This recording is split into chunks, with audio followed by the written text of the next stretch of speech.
Pode ser legal. Bom dia. Pode ser melhor. Eu contigo pode ser melhor. Despertando com Dharma, dia 3 de junho. A gente nem precisa de salão.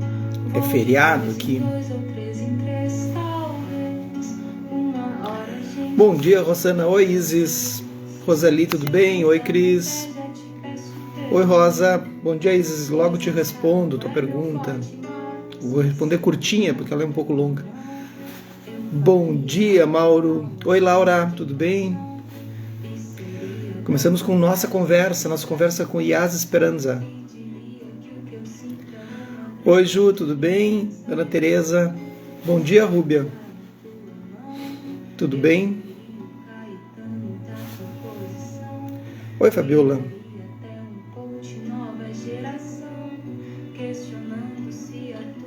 Achei que não entraria na live, Rubia. Bom dia, Úrsula. Bom dia, Fernanda. Rosana, tudo bem?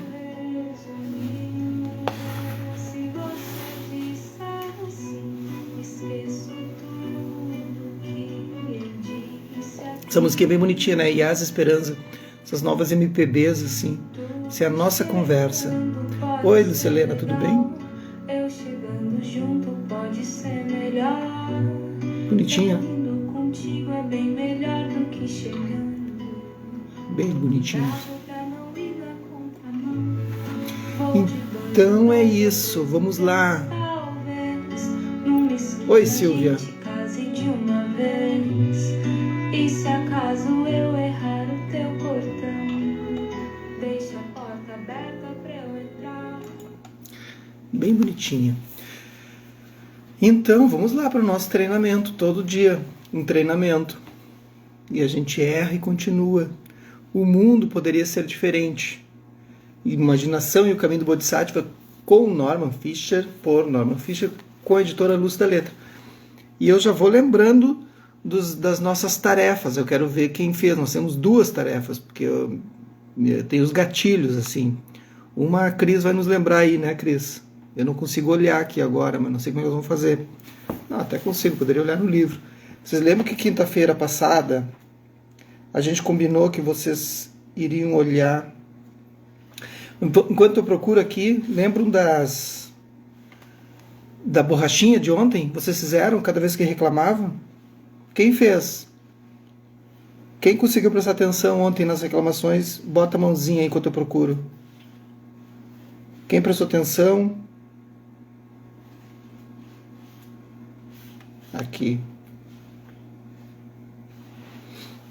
Quem conseguiu prestar atenção na reclamação ontem? Ficou atento, atenta? Ninguém fez. Fez? Ah, a Fabiola fez. Dá um monte de vezes, né? Ah, a Rosana também é, tô vendo, é isso aí. Que bacana. E a gente reclama muito, né? Eu sou um reclamão também. E aí, para lembrar, a Cris me mandou, a Cris Wolff, que está aí, nossa secretária do Dharma, e aí ela me lembrou dos itens, ó. Semana passada era para a gente olhar sobre, pense sobre a raiva. Sobre o que é a raiva, depois apenas perceba. Era isso, Cris? Bota aí uma frase inicial aí para eu lembrar o que é, que eu acho que não é esse aqui.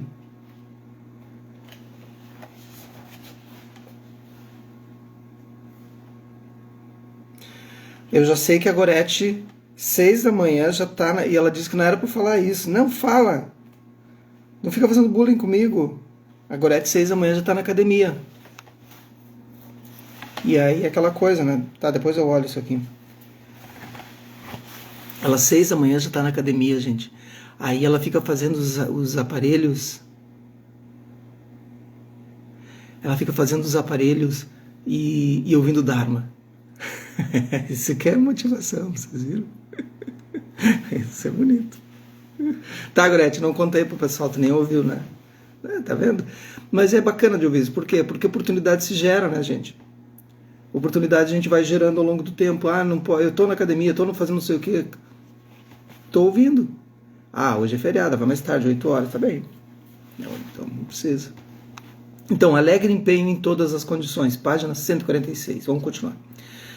Tudo isso pode fazer parecer que o alegre empenho é uma prática apenas para os jovens e fisicamente capazes, mas não é o caso. Não importa a sua condição, você pode achar o jeito apropriado de praticar o alegre empenho. Agora eu lembrei de ontem, a gente fez ontem a palestra com a Marta do Pedra de Mim, na comunidade, e foi bem legal, tá meio truncado a internet, mas de qualquer forma a gente conseguiu aproveitar muito assim do que a Marta fala. A Marta é maravilhosa, né? Marta Verena, quem não segue aí do Pedra de Mim. E ela falou sobre astrologia, os momentos que a gente está passando agora, eu vou pegar bastante coisa. Então a comunidade, ela segue funcionando. Pela internet, né? Me desculpem aí o pessoal que acompanhou, deu umas truncadas, né? Ficou um pouco ruim de ouvir. Mas isso também pode acontecer, né? Mas de qualquer forma a gente segue tentando. Poderia ser pior se a gente não pudesse nem ouvir esses seres, né? Eu conduzo muitos retiros longos de meditação, durante os quais, ali a Cris colocou, gente, vocês lembram que a semana passada era não criticar ninguém, praticar a fala bondosa, não acreditar que você entende os motivos ou atos de alguém. Sempre que acontecer algo que você não goste, repita, sim, é assim que as coisas são. Prestar atenção em qualquer momento em que você se sentir mal consigo. Bacana, né? Tire um printzinho disso aqui e publiquem, postem, convide o pessoal para praticar. Vamos levar isso adiante? Achei bem legal isso. Divulguem. Pode ser que tenha algum amigo aí que vai ser tocado por essas palavras. Obrigado, Cris. Eu conduzo muitos retiros longos de meditação, durante os quais dou uma palestra diária e passo horas recebendo os praticantes, isto é, bodhisattvas, em entrevistas privadas. Eu fiquei doente em retiros mais de uma vez. Eu fico também. Pode ser que seja uma situação terrível, que não há como sobreviver a um retiro doente, mas existe um modo de praticar alegre empenho até mesmo quando se está doente. Você faz isso modulando sua atividade, diminuindo seu ritmo para corresponder à condição de seu corpo e mente. Quando estou doente num retiro, não tento agir como se não estivesse doente. Eu pratico no retiro como uma pessoa doente faria. Eu modulo minha energia para me adaptar à minha condição. Tento praticar suavemente e constantemente, não tão vigorosamente. Então, tá vendo? Praticar o tempo todo, gente. Em qualquer condição.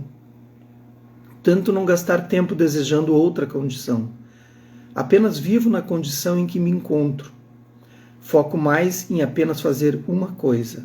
Isso me ajuda a lembrar que eu não estou no retiro para meu próprio divertimento. Eu estou ali por outras pessoas, porque esse é meu trabalho, minha alegria e minha vida. Sabendo disso, como eu poderia reclamar ou desejar outra coisa, mesmo estando doente? Quando penso assim, ganho mais energia, ou apenas energia suficiente para fazer o que preciso fazer, descansando em todos os intervalos e fazendo mais intervalos se precisar. Então a gente cansa porque a gente resiste, né? Esse é o grande segredo do alegre empenho e talvez seja o aspecto mais importante. Alegre empenho não é algo que se faz. Alegre empenho é vida, é compartilhar a vida. Vem de qualquer lugar, flui através de você quando você está pronto para permitir. Uma vez que você pare de impedir seu fluxo, pare de tensionar, pare de pensar que sua vida é sua e depende de você, a energia de alguma forma aparece. Apenas energia suficiente dadas as condições de seu corpo e as circunstâncias. Se você tem que fazer alguma coisa, você faz. Se você tem que descansar, você descansa. E outra pessoa fará o que você teria feito. Por sorte, tenho sido capaz até agora de praticar quando fiquei doente durante retiros. Provavelmente, algum dia, não serei capaz de fazê-lo. Neste caso, vou fazer o que normalmente faço quando estou doente, ir para a cama. Ir para a cama também pode ser praticar o alegre empenho. É estar doente completamente. Não é tão ruim. Estar doente é o que o corpo naturalmente faz quando as condições pedem. É claro, virá o tempo em que eu estarei tão velho ou doente que não serei capaz de fazer retiro algum. Quando acontecer, vou praticar o alegre empenho do jeito do que for capaz. E os outros vão se beneficiar da minha ausência. Eles irão guiar os retiros, continuando a prática do alegre empenho, que não é minha, ou deles, ou de qualquer um. Antes de entrar nessa história, Isis perguntou o que é exatamente tomar refúgio. Então, tu pode tomar o refúgio interno ou o refúgio externo. Agora, eu lembrei, porque eles mandou um direct ali. É um pouco longo a explicação do refúgio, mas eu vou explicar bem rapidinho aqui, para não tomar muito tempo de vocês. Então, o refúgio externo é tu entender que tu está tomando refúgio no Buda, no Dharma e na Sangha. Então, não é um Buda externo, não é um Buda que existe fora de nós, é um Buda que existe em nós. Mas o Buda, a Sangha e o Dharma é o próprio conhecimento, e a Sangha são a comunidade de leigos ou monásticos. Então, quando tu toma refúgio na Sangha, tu está tomando refúgio no Buda também, porque o Buda é a Sangha, né? Lembra que a gente fala na comunidade? Buda Sangha. E o refúgio, esse é o externo. E o refúgio interno é tu entender que nós somos seres ilimitados agindo de forma limitada. E agindo de forma limitada é porque a gente age através dos nossos condicionantes. Então, quando eu tomo refúgio, eu retorno a mim, me abrigo e relembro desse estado búdico que eu tenho, relembro dessa minha condição, e aí então tomo refúgio e retorno todos os dias, por mais obscurecimentos que tenho na minha mente. Eu tento lembrar toda vez que a minha mente é de natureza livre, feliz e tudo mais. Isso é retornar. Então, daqui a pouco, durante o dia, tu fez alguma coisa que não te agradou, alguma coisa assim, tu volta e toma refúgio no Buda, no Dharma, na Sangha, ou toma refúgio em ti mesmo, na tua real natureza, na natureza da tua própria mente. Então, ou ontem, né? Ontem fiz algumas coisas que não gostei das minhas atitudes, aí eu volto e tomo refúgio, novamente, até entender a minha real natureza, que a minha real natureza é livre de obscurecimentos. E aí qualquer coisa, às vezes um gesto, às vezes um pensamento. Então há os refúgios externos e internos. É mais longo que isso, mas só para entender. A gente toma refúgio no budismo sempre, todos os dias, né, no Buda, no Dharma e na Sangha. Uma das minhas histórias zen favoritas é sobre o famoso mestre Mazu, que era conhecido por ser um homem enorme, de mais de 2 metros de altura, forte e assustador, com mais de 100 discípulos treinados. Requer muito alegre empenho para treinar até mesmo só um discípulo. Ter mais de 100 discípulos é um grande feito, nunca igualado, que eu saiba antes ou desde então. É claro, histórias zen são imaginárias, então quem sabe se Mazu realmente teve 100 discípulos ou como ele realmente era. Na história, Mazu estava doente. Talvez muito doente, talvez no fim de sua vida. Ele está deitado na cama em um estado bastante precário, desamparado, como um pequeno bebê. Seu assistente pergunta: como está seu corpo hoje? Mazu responde: face do sol, Buda, face da lua, Buda. Já pensaram? Alguém perguntar se vocês estão doentes e vocês responderem isso. Face do sol, Buda, face da lua, Buda. Budas em face do sol são Budas vigorosos, que vivem por muitos éons, em total força. Éons é uma unidade de tempo inimaginável. Então quer dizer que a gente... alguns textos dizem que a gente só vai se iluminar daqui a 3 éons, nós pessoas comuns. E éons é um tempo inimaginável no universo. Entenderam? Então aquela cara de praticante... Às vezes a gente vai para retiro, vou contar aí. Tá, os budistas aí de plantão não vão contar para os outros. Não vão depois entrar lá no seu grupo de WhatsApp, lá, né, dos grupos que tem de budismo, que eu também tô. E aí vão contar depois que eu falei isso. Mas aí tu vai para os retiros. Seja qual for, os retiros, assim. Eu não vou falar dos mestres, né, dos retiros. E aí tu passa, assim... Aí aqueles instrutores passam como se estivessem flutuando, aquelas caras de praticante, assim, avançado. Eu não acho muito engraçado. Eu juro, eu acho engraçado. porque tu vai levar éons para atingir. Então, relaxa, meu. Relaxa. Não faz cara de praticante que é. Mas fazem, na verdade. Os instrutores passam por ti como se tivessem. Não todos, claro, mas a grande maioria. E aí eu acho isso complicado, porque isso gera um distanciamento, né? E um não entendimento. Porque são éons, gente. Então, assim, ó, quando vocês estiverem praticando e achar que atingiram alguma coisa, desfaçam a cara de praticante. Porque nós estamos muito longe disso. Nós temos que, pelo menos, conseguir travar algum clash por dia, algum veneno mental por dia. Já está bom. Um só. Uma raiva, uma violência, um desejo, um apego. Um por dia. E já está bom. Imagina, isso já é difícil. Não reclamar uma vez por dia já é difícil. Imagina tu atingir. Isso aí Budas em face da lua são Budas tranquilos. Então, ó, Budas em face do sol são Budas vigorosos, que vivem por muitos éons em total força.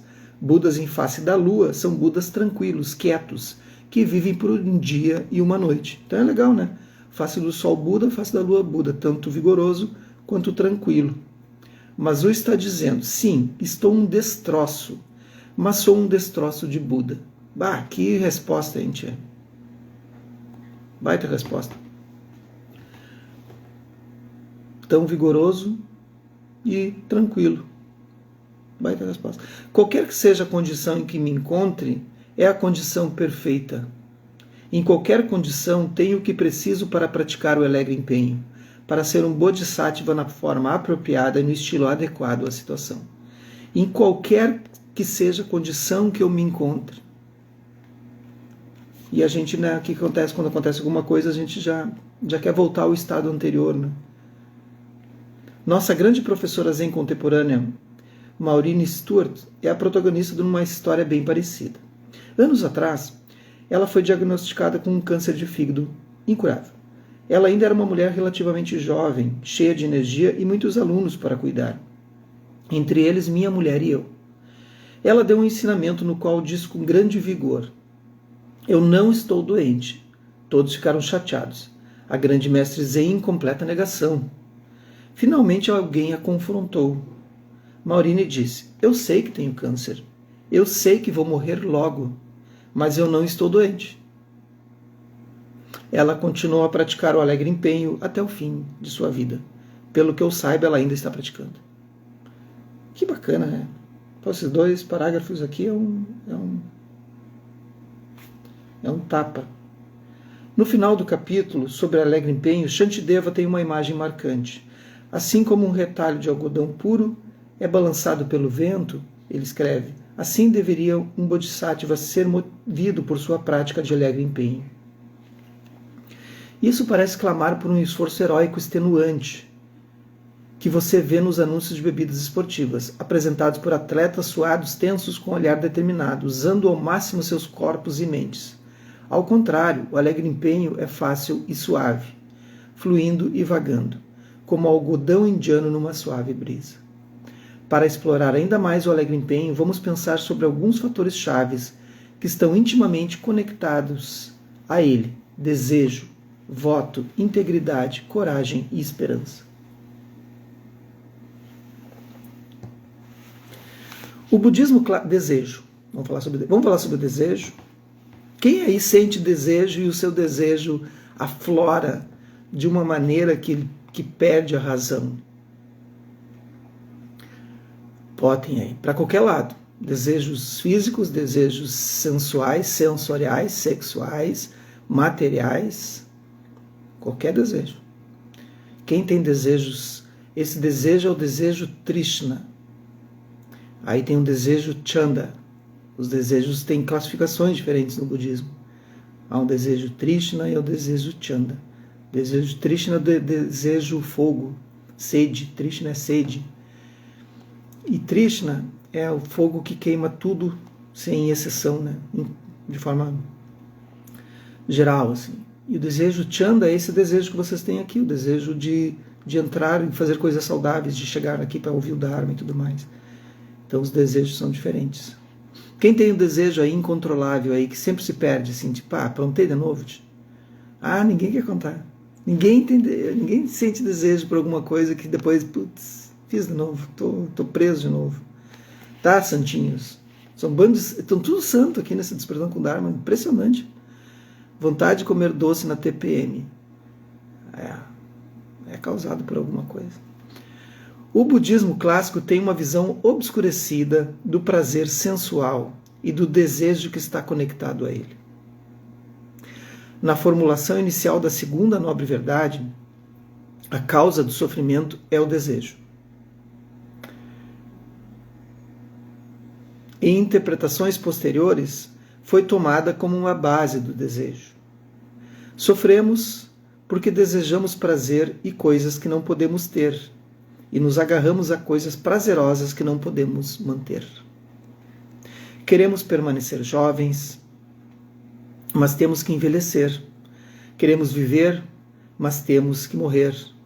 Queremos ser ricos, bonitos, realizados e talentosos, mas não somos. Ou não somos o suficiente para satisfazer nosso desejo superdimensionado. Então, o desejo é a causa primária do sofrimento. Entenderam? Tá tudo certo? Ninguém tem desejo, né? Eu fiz uma pergunta, todo mundo foi pegar o café, levantaram, falaram, opa, tá ali, vou tirar a roupa do varal, não sei o quê. Para, gente, todo mundo tem desejo. E os desejos que queimam, né? Na lista tradicional de obstáculos para praticar, o desejo sensual é o primeiro deles. Apesar de são cinco obstáculos que o Buda vai nos trazer. Esse é o primeiro. Aí depois tem letargia, intolerância e tal.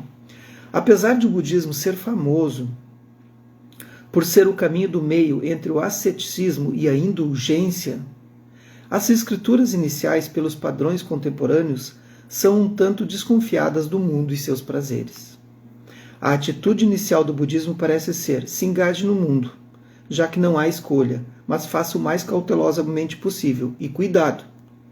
Os extravagantes sutras Mahayana tomam quase a visão oposta. Eles retratam oferendas feitas a Budas, Bodhisattvas e outros grandes professores, pilhas de comida, flores perfumadas, estandartes, bandeiras, paraçóis. Os adeptos do budismo erguem pavilhões luxuosos, castelos e tronos. Eles espalham pétalas de flores no chão e pavimentam com ouro, lápis lazuli e outras pedras preciosas. A imaginação corre solta nesses sutras, cheios de sensualidades impossíveis. Se no budismo clássico o desejo deve ser domado e modulado para que se tome seu lugar certo em meio a outros aspectos de nossa vida, no budismo Mahayana o desejo deve ser transmutado e cultivado, o que é a entusiástica prática do alegre empenho, senão o próprio desejo avançado, canalizado nos pântanos do amor e da compaixão. Olha só, o que é a entusiástica prática do alegre empenho, senão o próprio desejo avançado, canalizado nos pântanos do amor e da compaixão? A prática do Bodhisattva é certamente uma prática de desejo. Desejo pelo bem-estar dos outros, pelo seu benefício, empreendido a partir do amor à vida e a tudo que vive. Sabe que as práticas de desejo, sensoriais ou sensuais, quando eu praticava lá no Três Coroas, no templo, ia bastante para lá, e aí a gente passava muitos dias, semanas assim, praticando, semanas mesmo. E aí, em práticas, principalmente iniciações de Tara, né? E tem um momento, então, em algumas iniciações que eu fiz, que a gente passava os últimos dias do retiro, os últimos 5 dias mais ou menos, fazendo oferendas, porque o Vajrayana é Tantrayana, né? Mantrayana, são mantras, e Tantrayana porque a gente visualiza as coisas, né? E aí a gente ficava por dias só cobrindo turnos dos colegas, então a gente dormia 2 horas, ia lá cobrir o turno para o mantra não parar. Nos últimos 5 dias era intenso o negócio, então a gente estava umas 100 pessoas mais ou menos. E aí então a gente ficava cobrindo todos os turnos, eram grupos, né? Cada grupo se recitando o mantra sem parar, assim. E os movimentos e as danças acontecendo dioturnamente, né? 2 da madrugada, o pessoal dançando, fazendo as danças, né, do tibetano, com os movimentos lindíssimos, com as máscaras, né? E com as cores e os sons ininterruptamente, que são os sons dos... Não lembro os nomes dos instrumentos, porque eu não tocava esses sons. e tocando os ossos e tudo mais. Então aquele barulho ensurdecedor, né, que se ouve longe, assim, ecoa pela montanha, e tu com aquilo e praticando. E aí quando tu chega no momento em que tua mente ela apaga tudo isso, apaga as formas visuais, os cheiros, que existem muitos cheiros, muitos paladares, muitos gostos, porque a gente tinha um treinamento de que é um treinamento de comer tudo que vem e tu não recusar nada, então era uma mistura de coisas, enfim. Então a gente treinava todos os sentidos por muitos dias, e o cansaço, né? Então como sou eu quando eu estou cansado, estou com a minha mente obtusa, moa, tá? Moa, M-O-H-A, quando surge a obtusidade da mente, como surge essa mente, qual é a consciência que surge de si, né? E como é que ela desperta? E como eu me vejo nesse cenário de tantos desejos aflorados e o próprio cansaço, assim. É uma técnica extremamente riquíssima, né? Por muitos dias. É bacana de fazer. Aí a gente treina, né? É legal. Mas, enfim. Mas hoje, então, vamos falar sobre desejo. Procurem observar qual o desejo que vocês estão tendo e que está levando-os para um lado que daqui a pouco está prejudicando. Então, ontem foi a prática do reclamar. Hoje é qual o desejo que é triste, não? O desejo que está te atrapalhando na vida. Todo mundo sabe qual é o seu, né? Que de alguma forma lhe atrapalha. Vamos fazer uma praticazinha? Então hoje é feriado aqui, não sei se é feriado em outros locais, mas a gente segue.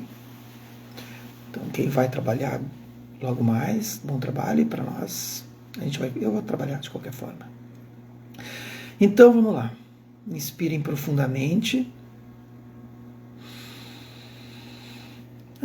Soltem pela boca. Um suspiro longo. Façam quantos suspiros forem necessários.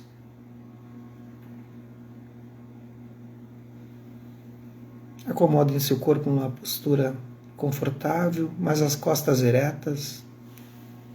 Quem estiver deitado ou deitado, permaneça atenta.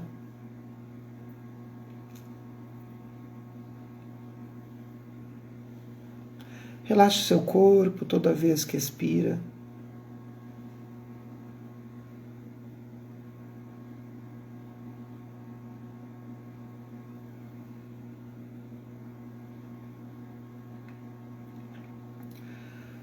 Vá trazendo essa quietude primeiro no corpo, aprendam a fazer isso imediatamente em meio ao caos, como eu narrei ali.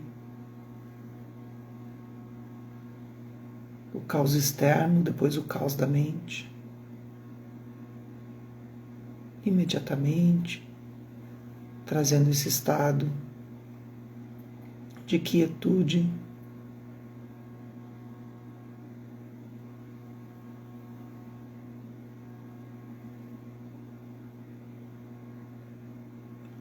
Se há qualquer caos externo na sua vida, observe se esse caos está dentro também.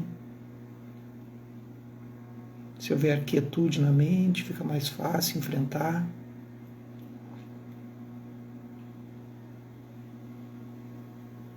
Observe simplesmente o ar entrando, o ar saindo.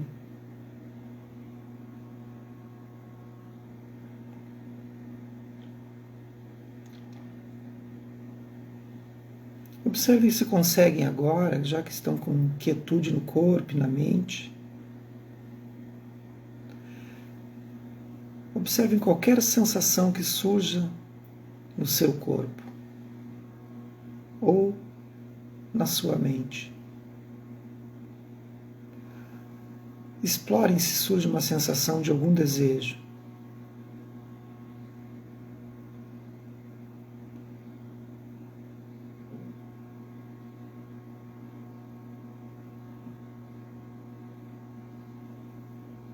Geralmente, as sensações estão associadas a algo agradável ou desagradável. Veja que impulso, que energia ele impulsiona para se movimentar atrás desse desejo. Pode ser o desejo de se mover na prática,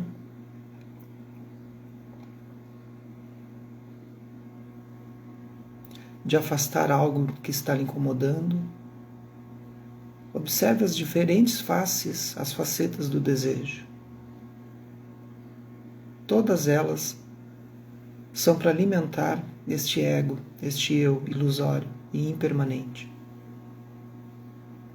Procurem observar se vocês conseguem ver isso.